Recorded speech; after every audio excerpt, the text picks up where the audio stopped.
২০২৪ সালে বিদেশে রেকর্ড বাংলাদেশি শ্রমিকের মৃত্যু ৩১ ভাগই অস্বাভাবিক বলছে বামরু।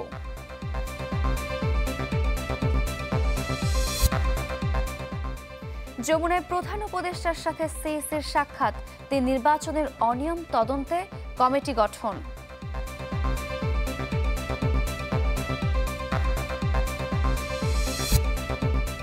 এনবিআর চেয়ারম্যানকে অপসারণে আলটিমেটাম, আন্দোলন প্রত্যাহারের আহ্বান অর্থ উপদেষ্টার।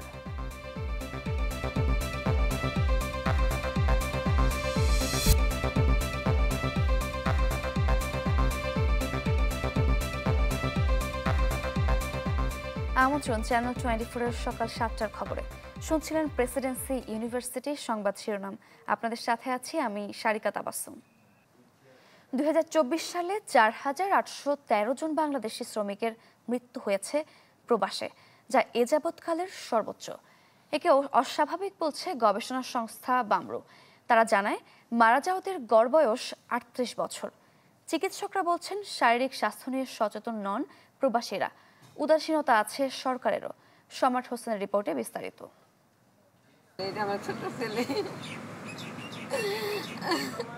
দোহারের রোকেয়া বেগমের এই আহাজারি সন্তানের জন্য, যিনি ৮ মাসের প্রবাস জীবন কাটিয়ে দেশে ফিরেছেন নিথর দেহে।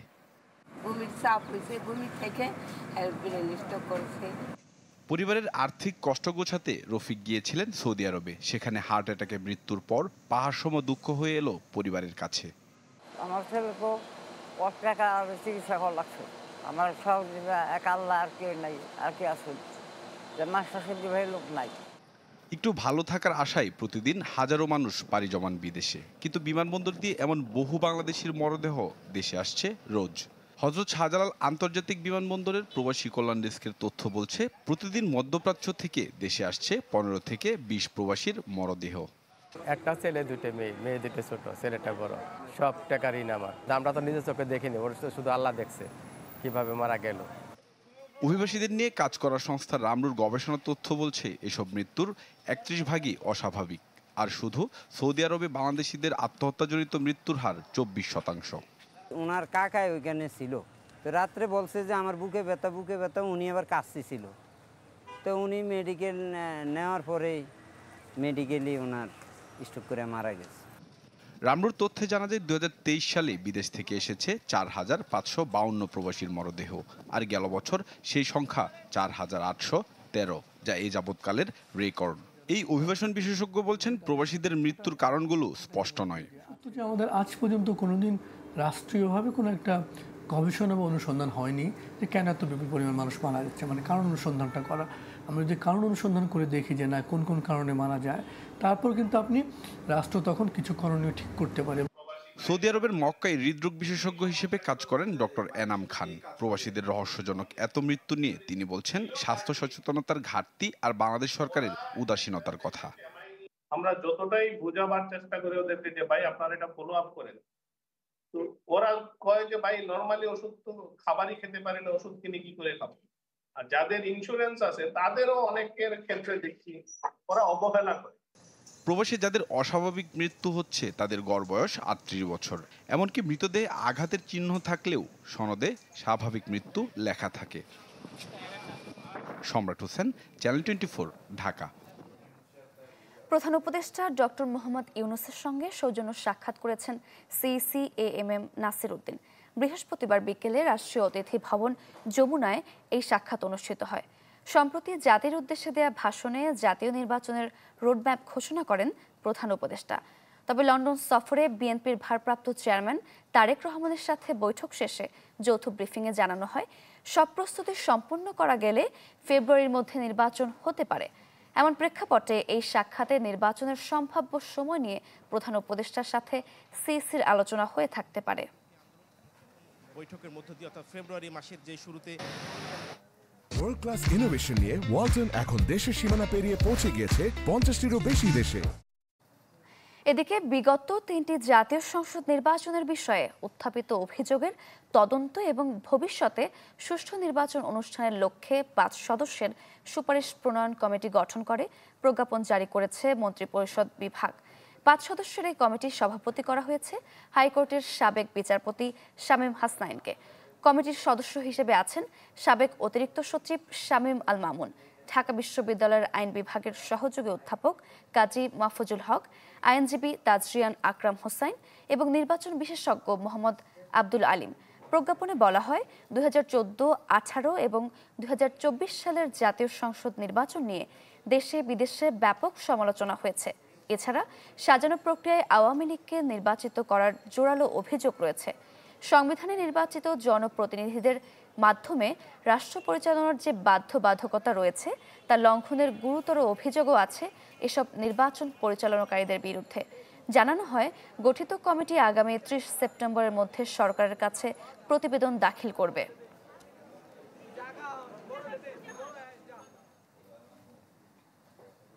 এবার জিজ্ঞাসাবাদের মুখোমুখি হচ্ছেন সাবেক প্রধান নির্বাচন কমিশনার কাজী হাবিবুর আউয়াল।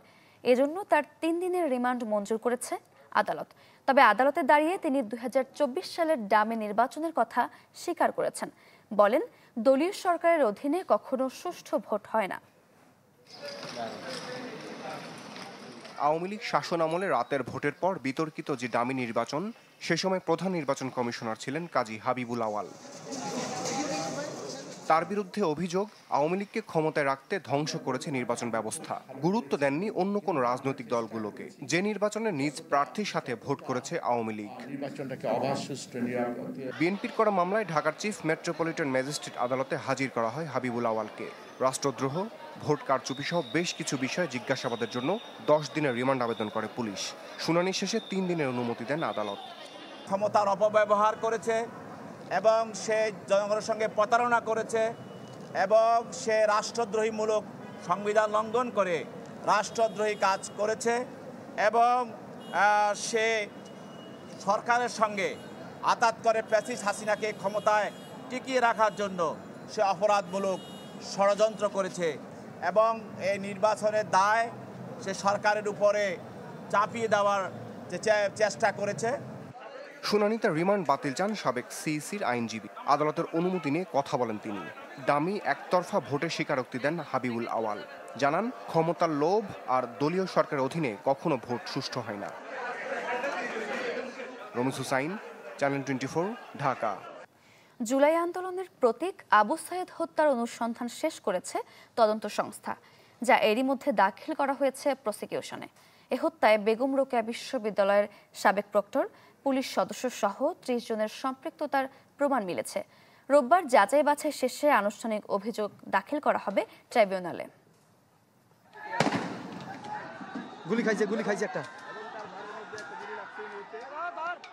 জুলাই আন্দোলন যখন তুঙ্গে, সে সময় রংপুরে পুলিশের গুলির সামনে বুক চিতিয়ে দাঁড়িয়ে থাকেন আবু সাইদ। সেদিন পুলিশের গুলিতে প্রাণ হারান আবু সাইদ। জুলাই আন্দোলন পায় নতুন গতি, ছড়িয়ে পড়ে সারা দেশে।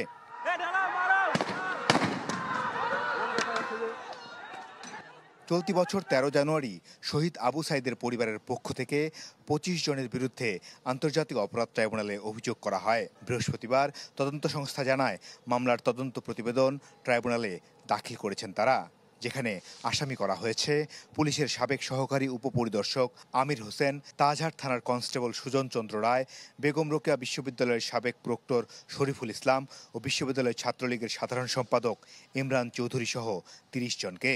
আবু সাইদের পরিবারের পক্ষ থেকে 5 আগস্টের পরে একটা মামলা করা হয়েছে।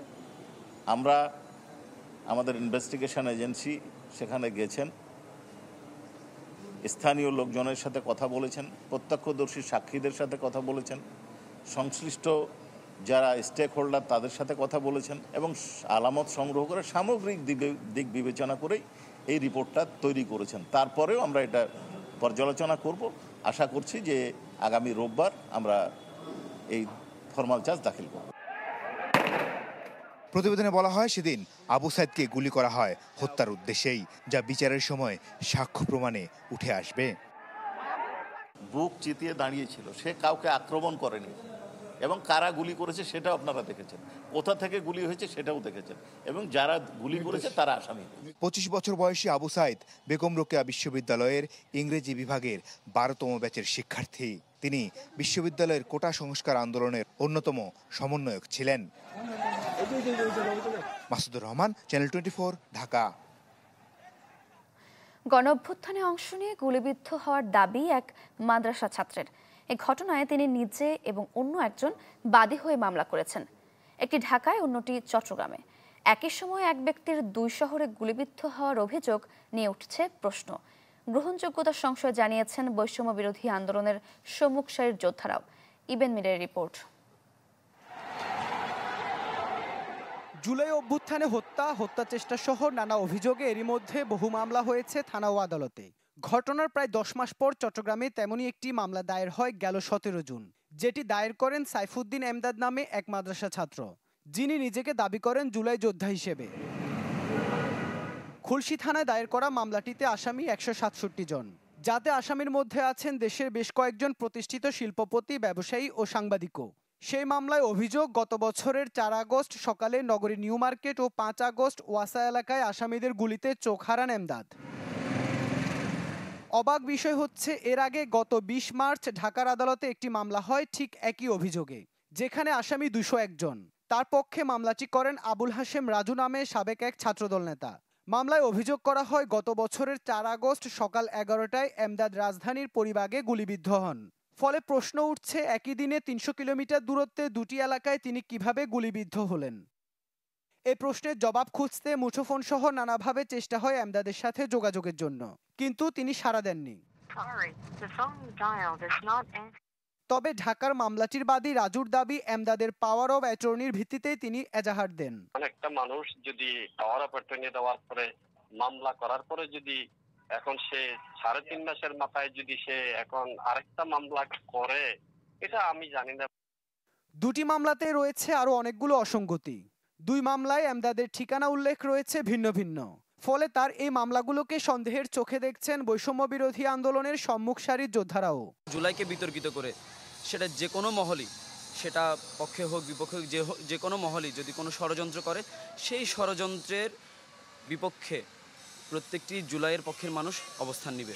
ঢাকায় মামলা করেছে, চট্টগ্রামে মামলা করেছে, দেখা গিয়েছে সে ঢাকায় আহত হয়েছে একই দিনে ঢাকায় মামলা, এবং চট্টগ্রামে আহত হয়েছে চট্টগ্রামে একই দিনে একই রকম মামলা করেছে। অনেক নিরপরাধ মানুষ মামলায় আসামি হয়েছে, তারা ভোগান্তির শিকার হচ্ছে। মামলাগুলোর উদ্দেশ্য নিয়ে প্রশ্ন তুলছেন এই মানবাধিকার আইনজীবীও। একটা বিশেষ মহল ওনাকে ব্যবহার করছে বলে মনে হচ্ছে, ব্যবহার করে এভাবে বিভিন্ন বড় বড় শিল্পপতিদেরকে, যারা অরাজনৈতিক ব্যক্তিত্ব, এদেরকে আসামি করে তাদের থেকে মোটা অঙ্কের টাকা আদায়ের একটা চক্রান্ত হতে পারে এটা। এই জন্য এটা আমাদেরকে রাষ্ট্রপক্ষকে, প্রশাসনকে খুব কঠোর নজরদারি করা দরকার। তবে পুলিশ বলছে, তদন্তে মিথ্যা তথ্যের প্রমাণ পেলে উল্টো শাস্তির মুখোমুখি হতে পারেন বাদী। যেই স্থান, যেই সময়ের কথা উল্লেখ করেছে, ওই সময় সে আদৌ চট্টগ্রামে ছিল কিনা ইত্যাদি বিষয়গুলো নিয়ে দেখে তারপরে আমরা এই মামলার তদন্তের বিষয়ে আমরা পদক্ষেপ নিব। পিনাল কোড 211 অনুযায়ী কোর্টে একটা প্রসিকিউশনের জন্য আইও আবেদন জানাবে। এমদাদের বাড়ি সন্দ্বীপের হারামিয়ায়। জানা গেছে, ঢাকায় দায়ের করা মামলাটিতে এরই মধ্যে আসামির তালিকা থেকে এফিডেভিট করে বাদ দেওয়া হয়েছে কয়েকজনকে। ইবেন মির, চ্যানেল 24, চট্টগ্রাম। চীন পাকিস্তানের সঙ্গে বাংলাদেশ নতুন কোনো জোটে যুক্ত হচ্ছে না। মন্ত্রণালয়ের সাংবাদিকদের এই কথা জানিয়েছেন পররাষ্ট্র উপদেষ্টা তৌহিদ হোসেন। বলেন, 3 দেশের একসাথে কাজের আলোচনা তৃতীয় কোনো দেশকে টার্গেট করে করা হয়নি, তবে এ নিয়ে আলোচনা চলছিল আগে থেকেই। ভিন্ন এক প্রশ্নের জবাবে উপদেষ্টা জানান, ভারতের সাথে সম্পর্ক উন্নয়নের চেষ্টা চলছে। কদিন আগেই পাকিস্তান চীন বাংলাদেশের নতুন ত্রিপক্ষীয় জোটের কথা প্রকাশ করে দেশ দুটির পক্ষ থেকে। সে সময় বাংলাদেশের পক্ষ থেকে জোট হয়েছে কিনা সে বিষয়ে স্পষ্ট কোনো বার্তা ছিল না, তাই বিষয়টি ঘিরে নানা জল্পনা কল্পনা শুরু। আর সেসব প্রশ্নের জবাব দিলেন পররাষ্ট্র উপদেষ্টা ছুটি কাটিয়ে এসে। বললেন, চীন পাকিস্তানের সঙ্গে বাংলাদেশ নতুন কোনো জোটে যুক্ত হচ্ছে না। আসলে কোনো জোট গঠন করছি না আমরা, মূলত উদ্যোগ চীনের, এবং এটা একেবারে অফিসিয়াল পর্যায়ে, এটা কোনো রাজনৈতিক কোনো পর্যায়ে না। এটা একটা ওখানে তো একটা আপনারা জানেন একটা এক্সিবিশন হচ্ছিল, সেটার সাইডলাইনে 3 দেশের পররাষ্ট্র সচিব, অতিরিক্ত সচিব পর্যায়ের 3 মানুষ বসে আলাপ আলোচনা করছিল, এবং আলাপ আলোচনা কিন্তু পুরোপুরি ছিল কানেক্টিভিটি, তারপরে ব্যবসা বাণিজ্য বৃদ্ধি, এগুলি বিষয় নিয়ে এখানে কোনো ধরনের কোনো ওই আপনার যে জোট গঠন যেটাকে বলছে সেরকম ধরনের কোনো কিছু এটাতে ছিল না। ভিন্ন এক প্রশ্নের জবাবে পররাষ্ট্র উপদেষ্টা বলেন, বাংলাদেশ, চীন, পাকিস্তান একসাথে কাজ করবে নানা ইস্যুতে, তবে এটা তৃতীয় কোনো দেশকে টার্গেট করে করা হয়নি। অবশ্যই তৃতীয় কোনো পক্ষকে টার্গেট করছে না, এটুকু আমি আপনাদেরকে নিশ্চয়তা দিতে পারি। টার্গেট করার কোনো ব্যাপার এখানে নেই। এরকম আরও কোনো দেশ যদি ট্রাইপার্টাইট মিটিং করতে চায় আমি তো কোনো সমস্যা দেখি না, সেটাও আমি করতে রাজি আছি। প্রথমত ভারতের সাথে সম্পর্ক শীতল আমি বলতে চাই না, আমি বলতেছি যে এটা একটা রিঅ্যাডজাস্টমেন্টের পর্যায়ে আছে। আমরা এটাকে এভাবেই দেখি, রিঅ্যাডজাস্টমেন্টের পর্যায়ে আছে এবং এ ব্যাপারে আমাদের সদিচ্ছার কোনো অভাব নেই। উপদেষ্টা জানান, ইরান থেকে ২৬ বাংলাদেশি পাকিস্তান সীমান্তে আসছে, সেখান থেকে বিমানে করে দেশে ফেরার কথা রয়েছে। আজকে দিনের মধ্যে ২৬ জন পাকিস্তানের সীমানার মধ্যে পৌঁছবে। মোর্শেদ হাসিব, চ্যানেল 24, ঢাকা। এনবিআর চেয়ারম্যানকে অপসারণে আলটিমেটাম দিয়েছে সংস্থাটির সংস্কার ঐক্য পরিষদ। অন্যথায় শনিবার থেকে কমপ্লিট শাটডাউন ও মার্চ টু এনবিআর কর্মসূচির ঘোষণা দিয়েছে তারা। এদিকে দেশের স্বার্থে এনবিআর সংস্কার ঐক্য পরিষদকে আন্দোলন প্রত্যাহারের আহ্বান জানিয়েছেন অর্থ উপদেষ্টা। আশ্বাস দেন সংকট সমাধানের। এনবিআরে অসন্তোষের শুরুটা গত 12 মে রাজস্ব নীতি ও ব্যবস্থাপনা নামে আলাদা দুটি বিভাগ করে অধ্যাদেশ জারির পর থেকেই। কিন্তু এনবিআরকে একটি স্বতন্ত্র ও বিশেষায়িত প্রতিষ্ঠান হিসেবে গড়ে তোলার আশ্বাসে প্রত্যাহার করা হয় আন্দোলন। কিন্তু আবারও তৈরি হয় সংকট। অধ্যাদেশ বাতিল, এনবিআর চেয়ারম্যানের অপসারণ সহ নানা দাবিতে সোমবার থেকে আবারও কলম বিরতি ও অবস্থান কর্মসূচি পালন করে এনবিআর সংস্কার ঐক্য পরিষদ। সমস্যা সমাধানে কর্মকর্তাদের বৈঠকে ডাকেন অর্থ উপদেষ্টা, তবে এমন কোনো প্রস্তাব পাননি বলে জানান আন্দোলনকারীরা। যেহেতু এনবিআর সংস্কার ঐক্য পরিষদকে আলোচনায় ডাকা হয়নি, সেহেতু এই আলোচনায় এনবিআর সংস্কার ঐক্য পরিষদের অংশগ্রহণের বিষয়টি বরং অবান্তর। সংবাদ সম্মেলনে সংস্কার কার্যক্রম এগিয়ে নিতে শুক্রবারের মধ্যে এনবিআর চেয়ারম্যানকে অপসারণের আলটিমেটাম দেন তারা। এক দফা দাবি মেনে নেওয়া না হলে শনিবার থেকে নতুন কর্মসূচি দেয় এনবিআর সংস্কার ঐক্য পরিষদ। দেশ ও রাজস্ব ব্যবস্থাকে অস্থিতিশীল করার অপচেষ্টায় লিপ্ত এনবিআর এর বর্তমান চেয়ারম্যানকে আগামী 27 জুন 2025 খ্রিস্টাব্দ তারিখের মধ্যে অপসারণ করা না হলে লাগাতার শাটডাউন কর্মসূচি চলবে। এদিকে দেশের স্বার্থে এনবিআর সংস্কার ঐক্য পরিষদকে আন্দোলন প্রত্যাহারের আহ্বান জানান অর্থ উপদেষ্টা। আগামী সপ্তাহের মধ্যে সংকট সমাধানের আশ্বাস দেন তিনি। এটা সমস্যার সমাধান অতি তাড়াতাড়ি হবে এবং আমি বলেছি দেশের স্বার্থের খাতিরে, কারণ এটা ইম্পর্টেন্ট একটা সার্ভিস, এটা আমরা অনেক সময় এসেনশিয়াল সার্ভিস, এটার জন্য এটার খাতিরে তারা সবাই, আমি আশা করি যারা ইসে করে যারা মানবে। আমি এটা আগামী সপ্তাহে আবার একটা সভা করবো, তখন আমরা চূড়ান্তভাবে সব বলবো। তবে এনবিআর চেয়ারম্যানের অপসারণের দাবির বিষয়ে প্রশ্ন করা হলে এড়িয়ে যান অর্থ উপদেষ্টা ও এনবিআর চেয়ারম্যান উভয়ই। ওইগুলো নিয়ে আলাপ হয় না, আমি বলছি আগে ওরাও রাজি হয়েছে। মইনুল হাসান, চ্যানেল 24, ঢাকা।